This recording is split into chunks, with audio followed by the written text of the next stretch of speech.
안녕하세요. My wife and I just finished making our bi-monthly batch of homemade kimchi.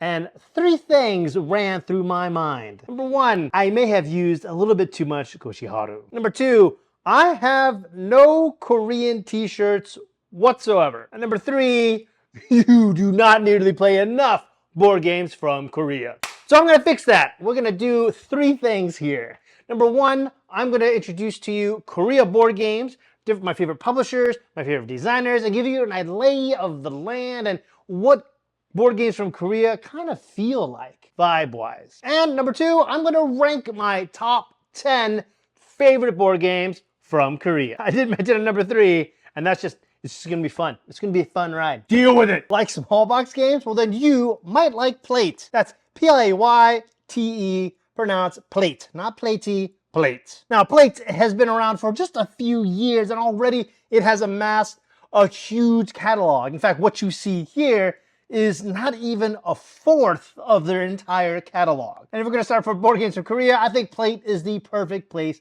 to begin. Normally when people think of board games from Asia, they think about small box games. And that's predominantly because of Japan. Japan is predominantly known for small box games. And Korea has small box games too. And I would argue that no one does it better than Playte. Just look at all the smorgasbord of games that you have here. You have classic games like Big Two, which is a classic shedding game. You have Arapa Mine, which is a fantastic deduction game. You have re-implementations of older games like Mino Dice is actually Skull King the dice game, and this is good. This is really, really good. This might be one of my favorite play games ever. Like it's just a party game, trick-taking game.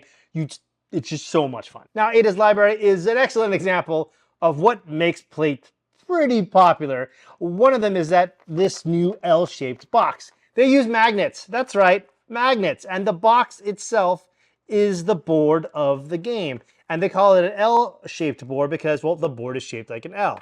You put your opponents here, and Bob's your uncle. That's the game. The box and the board are one. They have tile laying games, deduction games, word games. Betty Butter bought some butter, baby. Clever twists on card games, such as Gollum, where you are shedding cards and gems, and the gems help you shed cards better, but you get more gems because of it, so you have to shed gems and the cards at the same time. Clever. One of the things I love about Playte Games is that they are taking older games and re-implementing them, giving them a new coat of paint, and putting them in a smaller box, such as this version of Can't Stop. Yeah, look at this. The box unfolded into the board itself. So if you're looking for a portable version of Can't Stop, I can't recommend this more than anything else. This is probably my favorite version of Can't Stop. It also is a snow map and have a very big weakness for snow maps. But they also get new games from old designers like Reiner Knizia. That's right. I said he's old, but this is a really, really clever and approachable card game from Reiner Knizia, and it's an excellent filler game. But they even took Circus Fliccati and added this great artwork to it by making it a flea circus with great flea circus art. But these four are some of the best in all of Playte, and that's Pueblo, this new version of Pueblo, which I've talked about before, and it's an excellent version of this already fantastic abstract game. Big Shot, which is a super smooth auction game, condensed into this tiny little box. And this, again, is the best version of it. Sardinia, which feels like a mixture of Concordia and Area Control, but has this very clean, very smooth, old school Euro feel to it. And having it in this small box is brilliant. I want to see more games like this turned and have the same exact treatment. Now, there is a lot to explore with Playte Games, and I'm going to do a whole video about them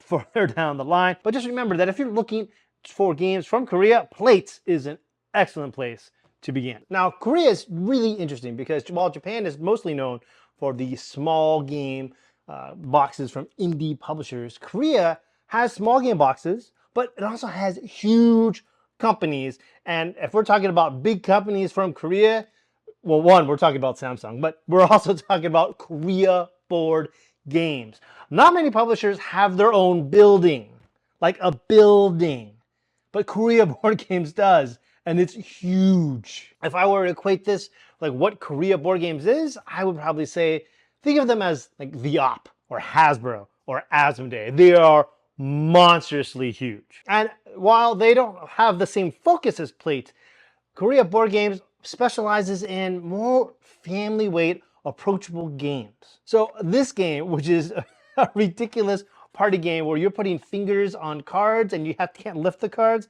I forgot what the English translation is, but it is hilarious. This is a fantastic family game. Now, if you love coffee and feeling a whole bunch of adrenaline in your system at once, Coffee Rush is a fantastic game for you. Well, because Korea Board Games is so big, they got Korea board game budgets, which means that they can afford all these cool little components like you can find here in Coffee Rush. Like you could have easily had cardboard cutouts of water, but why not just have 3D water? You could have had cardboard cutouts of like mints, but why not just have the mint, physical mint? Like this game is so adorable. I have amazing components here. Look at this. It has ice, cute little ice. It has, instead of coffee beans, it has coffee beans.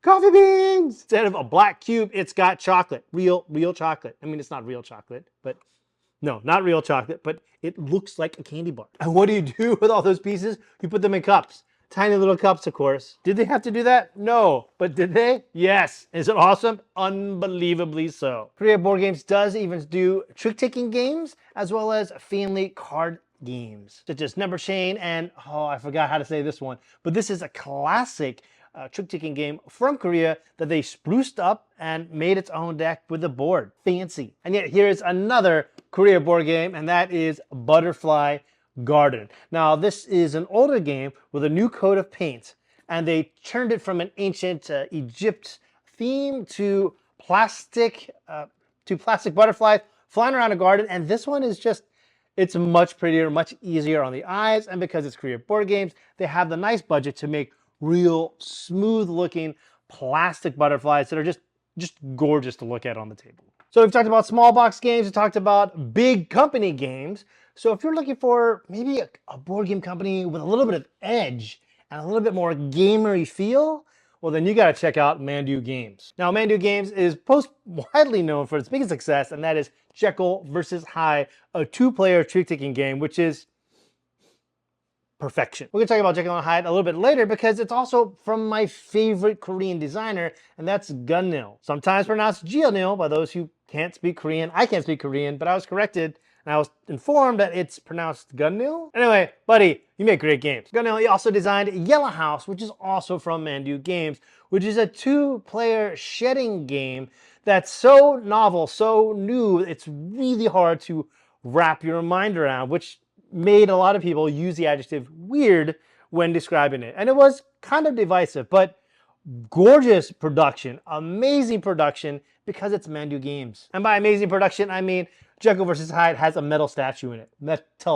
Metal statue. But Mandoo Games knows that, well, they can't create all the cool games in the world, so sometimes they get cool games from other countries and they license games from Japan, like Capybara and Capybara from Hasashi Hayashi, designer of Yokohama. Now, Hasashi Hayashi has done a lot of these small box animal games, and Capybara is easily the best one. Mandoo Games also made this fantastic game last year, and that's Quiet House. This is a cooperative abstract game that does not get enough love. I absolutely adore this game. Perhaps the one that has received the most love is The Veil of Eternity, which is roughly a 30-minute engine building game made of cards. Now, for the longest time, and still today, I think Race for the Galaxy is one of the best card games ever made. And very rarely do I say this engine building card game is as good as Race for the Galaxy, and Veil of Eternity is as good as Race for the Galaxy. Words, I can speak English. But this is a phenomenal game. And the new expansion Artifacts just added a whole bunch of more cards, introducing countless more combos for you and your friends to explore. This is one of the best games to ever come out of Korea. So once again, if you're looking for cool gamery games, then Mandoo Games is something that I would strongly recommend you checking out. This is Park Life. Not a Korean board game, but I kind of wish it was. So we talked about Playte, specializing in small box games. They talked about big companies like Korea Board Games, which publish tons of games, typically a little bit more family centered. You have gamer games coming from Mandoo Games. And well, there are a ton of independent publishers in Korea as well. So it has that big company and tiny company feel in that marketplace. Now, one of my favorite designers to come out of Korea is Gunnil. And now Gunnil did Jekyll vs. Hyde, he did Yellow House, but he also did Phantom of the Opera, he did Ptolemy, he also did Hipparchus, as well as a slew of other games. Now, for the most part, Gunnil specialized for a long time on two-player card games. Someone once said there aren't enough two-player chick-ticking games, and Gunnil was like, hold my beer, I'm doing this. And he did it again and again and again. Now, he's done other things since. He's also done an 18xx big, huge, epic train game in Korea, which launched on Kickstarter earlier this year and is set to fulfill later on in the year.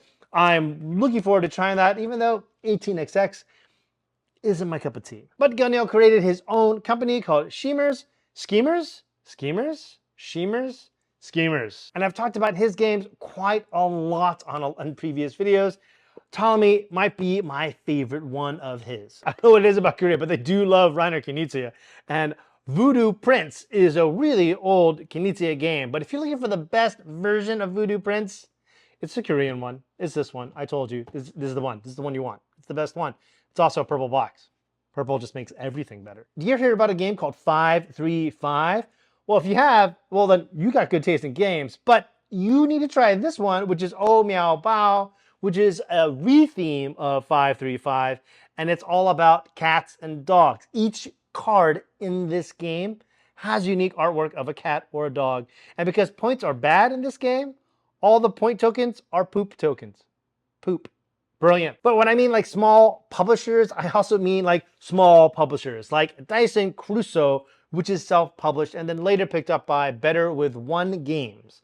Now, this is my favorite solo game from Asia, and probably my favorite solo game of all time. This is Robinson Crusoe with dice with one player in about 30 minutes, and there is so much replayability in this game. Because just like Robinson Crusoe, where you have tons of tools that you could design and create, so does this.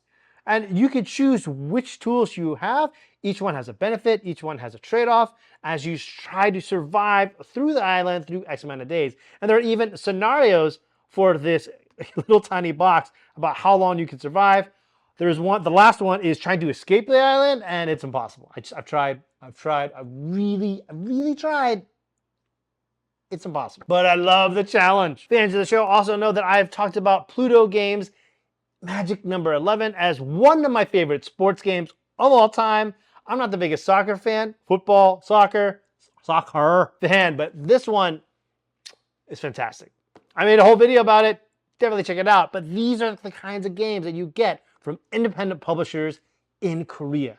You get everything from brilliant mechanics, but low budget productions to amazing stellar productions and way over the top of what it should be. I was not expecting this to be as epic of a game as it is. Oh yeah, and the best solo game of all time. But no list of Korea board games, no conversation of Korea board games could ever be complete without talking about DiceTree Games. This is DiceTree Games. Now, this is an older game, The Scepter of Zavandar, which they have rethemed, or not really rethemed, but just made a stellar production. When you think about deluxifying games from the past, nobody does it better than DiceTree Games. They have the best version of modern art that includes a gavel and an easel. Winner's Circle, which is about horse racing, has tiny plastic horse miniatures that run around a track. And when you look at that production, you are just left dumbfounded by just how over the top they went. Now, before 20th Century Games did their latest version of Raw with Ian O'Toole, DiceTree Games had the definitive copy of Raw. It was flawless, just perfect. I mean, look at this. It comes with this. This is a book, a nice little player aid book. You didn't really need this, but it just gave it to you, and they made it with thick, chunky cardboard. There are acrylic pieces in here that the game did not need. It could have only been punchboard, but DiceTree Games went over the top with their production, as they always do, and they make stellar productions. If you want a textbook example of how to make stellar productions today of older games, DiceTree Games is a perfect example of how to do that. And they do it continuously, time and time again. But because we now exist in the 2020s, let's talk about modern board games. And no board game company from Korea, I think, has been doing a better job at making big blockbuster crowdfunding games than Bad Comet. Life of the Amazonia is the animal game that I've always wanted. Not only do you have like countless animal meeples, but you're constantly expanding your own territory to accommodate more of these animals, because each of them score spatially a little bit different. Maybe you're creating a longer river, so that way your frogs can score more points. Some animals just want a bigger forest, some want a bigger desert area. Some score being next to trees or not next to trees. But Life of the Amazonia is this amazing bag building game that is bigger than you could ever think, and definitely put Bad Comet on the map, especially for me. Quickly becoming one of my favorite designers, Yem Chol Ong. I believe I said that name correctly. I apologize if I didn't. But they have made Shallow Sea, which is an amazing abstract game about underwater animals. Fantastic. Really, really, really solid stuff here. But Yem Chol Ong did the amazing Wondrous Creatures, which is just a brilliant game. Amazing card art, amazing worker placement by gathering resources or adding cards and just getting the eggs, hatching the eggs. A fantastic, stellar production. Wondrous Creatures is the perfect addition if you're looking for a big box crowdfunding epic board game to add to your collection. Yeah, Wondrous Creatures is it. But how do I rate all of these games?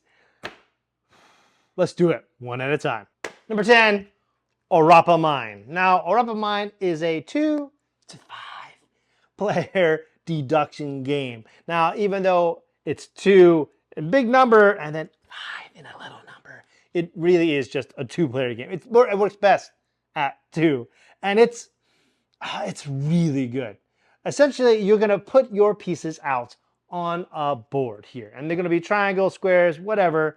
And someone's going to ask you for one number, and you're going to follow this line. And if it bounces off one of the pieces and reflects, you're going to tell them where it ends up and what color it's going to be. So if it hits blue, it'll be blue light. If it's like blue and yellow, it's going to be green light. If it's red and blue, it's going to be purple light. And there are a few rules about how you could structure it. But it's basically going to be question, question, question, question, question, back and forth until someone eventually guesses what it looks like, and they're either right or they're wrong. And I gotta say that this is such a brilliant game, just because I love how it breaks people's minds.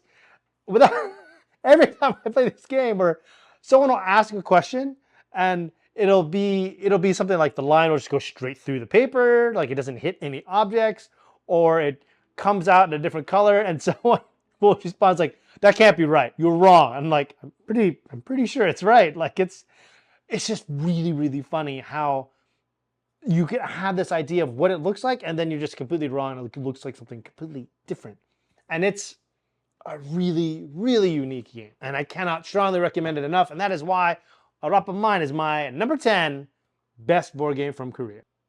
Number 9, Jekyll versus Hyde.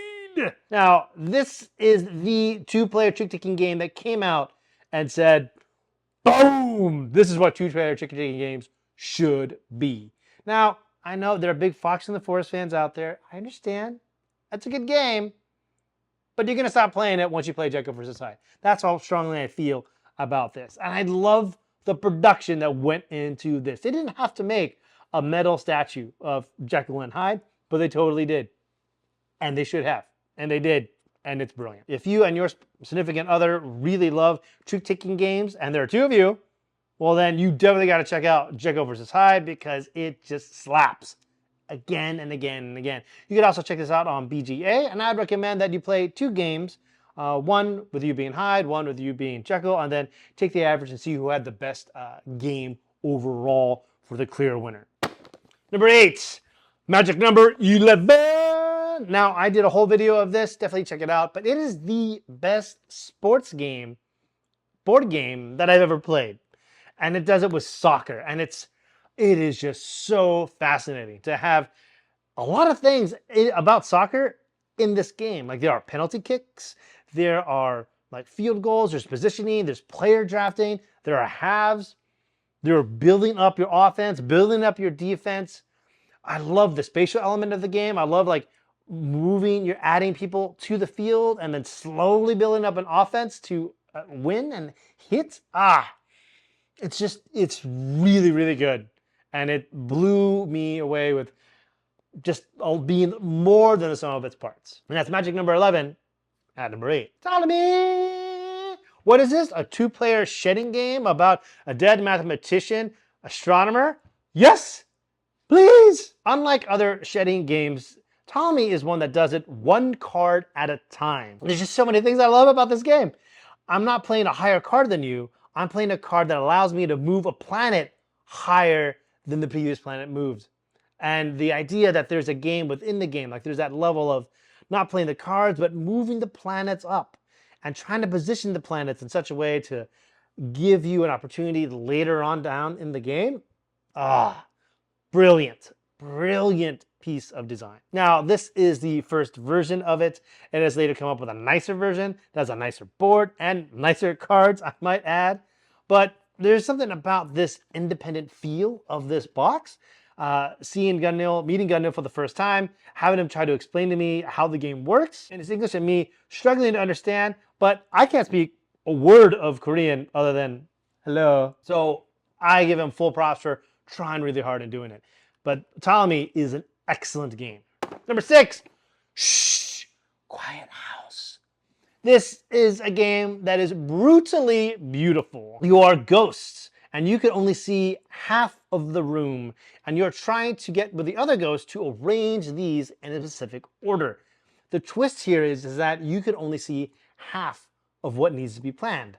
Each wall requires one object to be closer and one object to be second closest.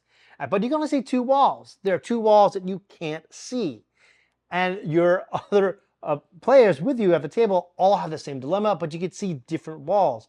And you're slowly trying to deduce how to arrange the pieces in a given amount of time. And doing this together, getting the vibes of other players and trying to hack this together is just brilliant. One of my favorite things that I love about the game is you either move a piece or you call for a vote. Like if your pieces are good, you'll hold a sign up and then you'll see everyone going happy, happy, miserable. And then everyone's looking at the miserable person trying to figure out what's wrong.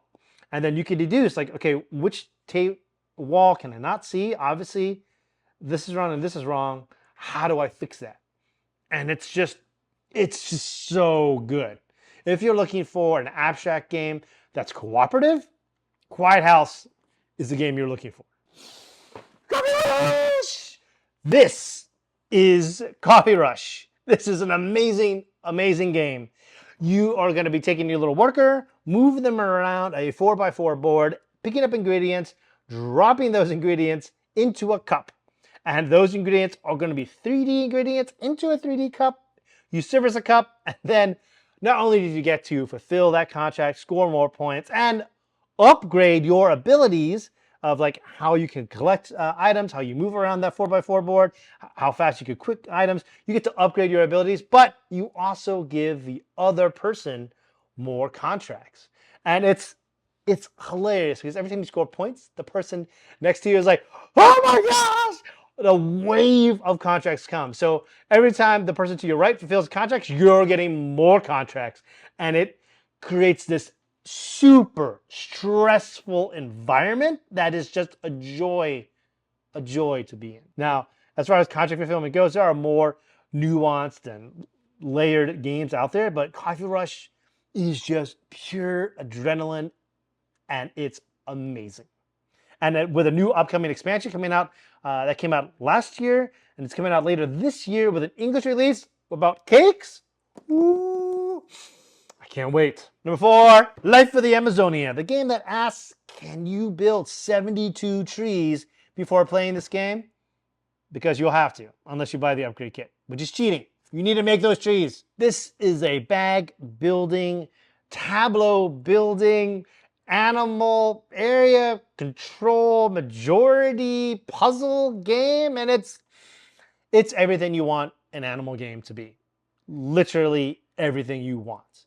And not only are there just multiple animals, so every time you play, you can play as different animals. There are also a small deck of cards of smaller animals and environment cards that completely change up the game. One of my favorite things about this game is that there's this little boat that you can kind of see here.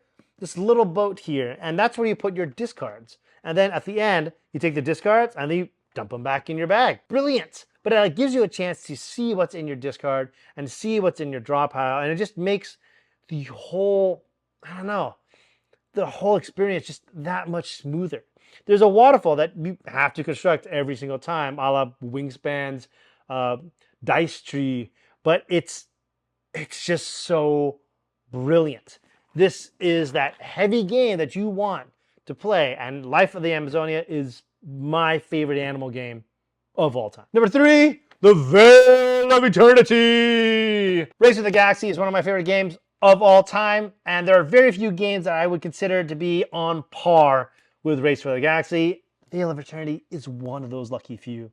This is an engine building card game that takes about 30 minutes, plays up to multiple players, but the combinations that are embedded in the game, every time I play the game, and I've played it well over 20 times by now, every time I play the game, I discover a new combination. There are 5 different suits.